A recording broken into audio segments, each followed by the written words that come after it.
कि सेंसस में पहली खबर क्या बताएंगे आप?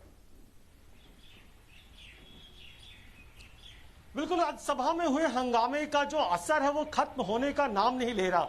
आपने देखा कि किस तरीके से कल अपोजिशन ने पहले सरकार पर आरोप लगाया, फिर सरकार ने वो वीडियो रिलीज किया और वीडियो रिलीज के बाद ये बताया कि किस तरीके से मार्शल के तरफ से कोई कार्रवाई नहीं की गई थी। लेकिन इन सबों के बीच में जो मार्शल उस दिन घायल हुए थे अक्षता भट्ट, उन्होंने वो सामने आके बोली है कि किस तरीके से दो महिला सांसदों ने उनको गला पकड़ के पीछे धकेला, जिसकी वजह से उन्हें चोटें आई। उनकी मेडिकल रिपोर्ट भी कराई गई। तो मुझे लगता है कि शायद राज्यसभा या दोनों सदनों के इतिहास में पहली बार हुआ होगा कि कोई मार्शल खुल किसी सांसद के खिलाफ या सांसद को लेकर इस तरह की टिप्पणी करे और खुलकर सामने आए और कहे कि उन्होंने चोट पहुंचाई है। अमूमन ऐसे बहुत सारी घटनाएं होती है, धक्का मुक्की होती है, कई बार एक सांसद को खींच के बाहर निकाला जाता, वो नहीं जाते। लेकिन महिला मार्शलों के साथ और चोट लगना और चोट इस हद तक लगना कि उनको मेडिकली एडमिट कराना, ये बहुत बड़ा सवाल है। और मुझे लगता है कि ऐसे मामले सामने आएंगे और इस पे और सुर्खियां आएंगी और पोजीशन अपोजिशन के तरफ से वाद विवाद होगा। और मुझे लगता है कि जो जांच कमेटी लगातार बैठाने की बात हो रही है, क्योंकि किस तरीके से देखा कि कल जो उपसभापति चेयरमैन है, जो कि राज्यसभा के और लोकसभा स्पीकर, उन दोनों की भी मुलाकात हुई और दोनों ने इस बात पे तय किया कि आखिर इस मामले को लेकर कैसे आगे जाया जाए। वही अपोजिशन की डिमांड है कि इस लाइन को वो अब संसद से निकलकर सड़कों पे जाएंगे और इस मामले को लगातार उठाएंगे और ये कहेंगे कि सरकार ने किस तरीके से उनकी आवाज दबाने की कोशिश की। सो ये खबर आज के दिन में सेंसेक्स में ऊंचा रहने वाली है और इसको लेके बहुत सारी डेवलपमेंट होगी। ठीक है कुंदन, मैं वापस लौट रही हूँ। रंजीता भी हमारे साथ बनी हुई है। रंजीता, आज बहुत हलचल रहने वाली है, सियासी हलचल की मैं बात कर रही हूँ, क्या खबर है आपके पास?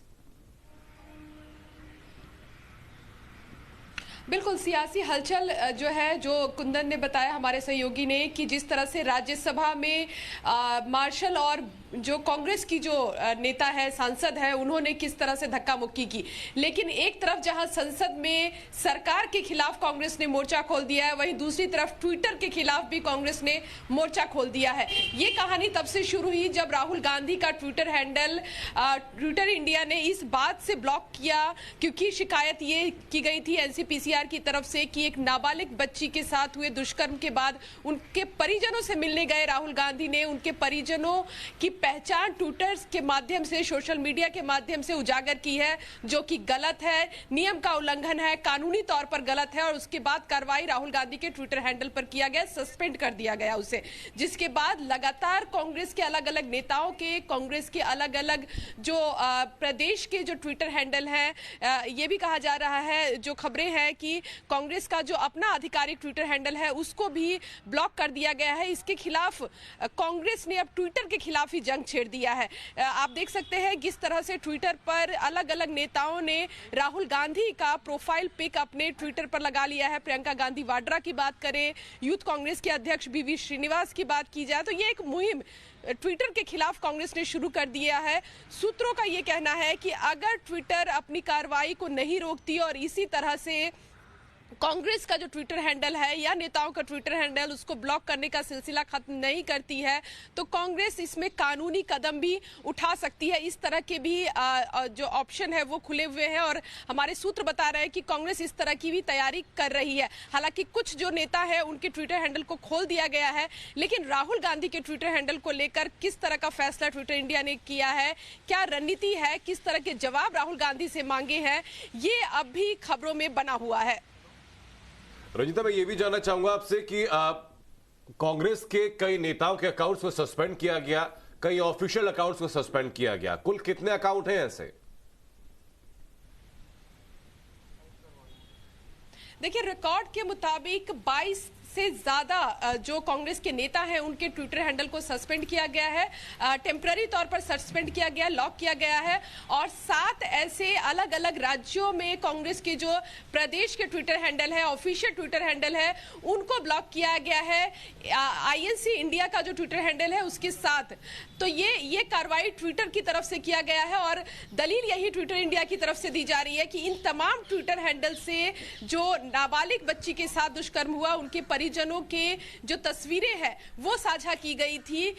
इसके बाद ये कार्रवाई की गई और उम्मीद ये भी की जा रही है, आगे की खबरें ये भी निकल कर आ रही है कि कई और नेताओं के ट्विटर हैंडल ब्लॉक किए जा सकते हैं। हालांकि कांग्रेस का इस पर कहना है कि राहुल गांधी के ट्वीट से पहले 2 और ट्विटर हैंडल से एनसीपीसी और बीजेपी की पूर्व जो नेता है, पूर्व सांसद है, उनके ट्विटर हैंडल से तस्वीरें साझा हुई थी। कार्रवाई सिर्फ राहुल गांधी और कांग्रेस के ही नेताओं के ऊपर क्यों? तो एक आरोप ट्विटर पर भी लगाया जा रहा है कि ट्विटर जो है वो सरकार के दबाव में काम कर रही है। बिल्कुल, तो कांग्रेस और ट्विटर की जो तकरार है वो साफ तौर पर जाहिर है। रंजीता बने रहिएगा। वरुण भी हमारे साथ जुड़े हुए। वरुण, अगर खबरों के सेंसेक्स की बात की जाए तो आपकी नजर से सबसे ऊपर खबर कौन सी है? जी बिल्कुल, देखिए ट्विटर चाहे लॉक अनलॉक करता रहे, लेकिन जो भारतीयों की सेहत है वो जरूर इस वक्त अनलॉक हो जाएगी। और यहां पर जरूरी बात यह है कि आज 13 अगस्त से लेकर 2 अक्टूबर तक इंडिया में शुरू हुआ है, यानी कि पूरे भारत में शुरू हो चुका है फिट इंडिया रन फ्रीडमली। मतलब कि आपको भागना है, तेज भागना है। क्यों भागना है? मिनिस्ट्री ऑफ यूथ अफेयर्स और स्पोर्ट्स की तरफ से ये 12 अगस्त से लेकर अभी 2 अक्टूबर तक एक मुहिम चलाई गई है, जिसमें कि 775 जिले पूरे देश के, जहां पर उन 775 जिलों में 75 जो गांव है, उसमें रोजाना कुछ ऐसे 75 लोग हैं जो रन करेंगे, यानी कि भागेंगे लगभग 7.5 किलोमीटर तक, जिससे कि जो इंडियंस हैं जो वो फिट रह पाए। बहुत जरूरी है। देखिए कोविड के बाद से जिस तरह की इम्यूनाइजेशन की बात होती है वो तो अलग बात है, लेकिन आपको नेचुरली इम्यून रहने के लिए, वो फिट रहने के लिए बहुत जरूरी है कि आप इस तरह कोई आदत डालें। और ये भारत सरकार की तरफ से कोशिश की जा रही है कि हर एक भारतीय तक हम जुड़ पाएं, जिस तरह से वो फिट रह सकते हैं, वो कुछ चीजें हम अपनी तरफ से उनको बता पाएं। तो यहां पर भारत की तरफ से, यानी कि भारत सरकार की तरफ से यह समझाया गया है कि आपको वो आधा घंटा एक्सरसाइज करने में कोई बुराई नहीं है। आप अगर वो करेंगे तो कहीं ना कहीं वो आपके ही काम आएगा, क्योंकि जिस तरह का स्वाभाविक है कि अगर आप दौड़ेंगे तो आपकी सेहत के लिए अच्छा होगा। लेकिन वरुण, फिट इंडिया फ्रीडम 2.0 अभियान, इस अभियान की शुरुआत आज हो गई है। आज दिल्ली में जब इसकी शुरुआत हो रही थी तो क्या क्या देखने को मिला?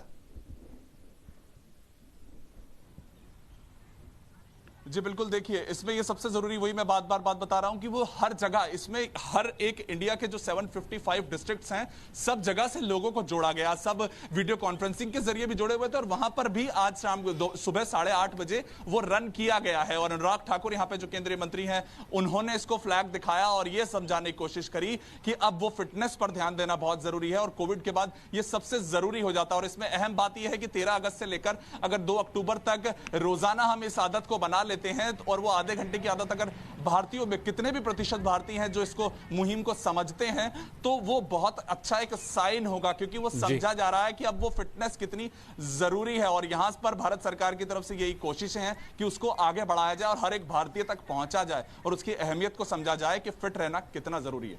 चलिए वरुण, अब साथ रहेगा। रुक करते हैं अहमदाबाद का, जहां अमित राजपूत मेरे साथ जुड़े हैं। अमित, खबरों के सेंसेक्स के लिहाज से आपके पास कौन सी बड़ी खबर है आज?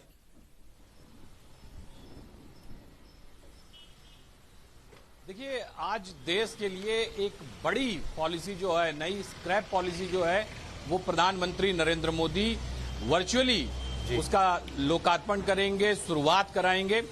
प्रधानमंत्री नरेंद्र मोदी तकरीबन 10:30 बजे के आसपास इस स्क्रैप पॉलिसी के कार्यक्रम में जुड़ेंगे और खास करके ये कार्यक्रम जो है गुजरात के गांधीनगर में आए हुए महात्मा मंदिर में ये आयोजित होने वाला है। और इस कार्यक्रम के अंदर केंद्रीय मंत्री नितिन गडकरी जो हैं वो स्वयं यहां पर हाजिर रहने वाले हैं। उनके साथ में गुजरात के मुख्यमंत्री विजय रूपानी भी होंगे। और ये स्क्रैप पॉलिसी जो है, जो व्हीकल तकरीबन 15 साल जूने हो चुके हैं, जो टेस्टिंग में फेल हो चुके हैं, वो सारे व्हीकल जो है उन्हें स्क्रैप करने की पॉलिसी मार्च 2021 में ही भारत सरकार ने इसे इम्प्लीमेंट करने की बात कही थी। और ये पॉलिसी आज विधिवत रूप से इसकी शुरुआत होगी। गुजरात के अंदर ऐसे 4 जगह हैं जो तय किए गए हैं कि इन 4 जगहों पर स्क्रैप यार्ड बनाए जाएंगे। उसमें अहमदाबाद है, अहमदाबाद जिले का विरमगाम है, अहमदाबाद जिले का मांडल तहसील है और उसके बाद में साणंद के साथ बड़ोदरा का सावली जो इलाका है वो भी यहां पर इस स्क्रैप यार्ड के अंदर होगा। तो एक बड़ी खबर जो है कि खास करके प्रधानमंत्री देश को एक नई सौगात दे रहे हैं, क्योंकि व्हीकल जब कोई भी व्यक्ति का स्क्रैप हो जाता है तो उसे आमतौर पे सामान्य व्यक्ति बेच देता है, किसी ठीक से उसे पैसे नहीं मिलते हैं। लेकिन इस स्क्रैप पॉलिसी के तहत स्क्रैप वेंडर्स तैयार होंगे और लोगों को अपनी जूने व्हीकल के जो कीमत की मैं बात करूं तो सही कीमत उनको प्राप्त होगी। तो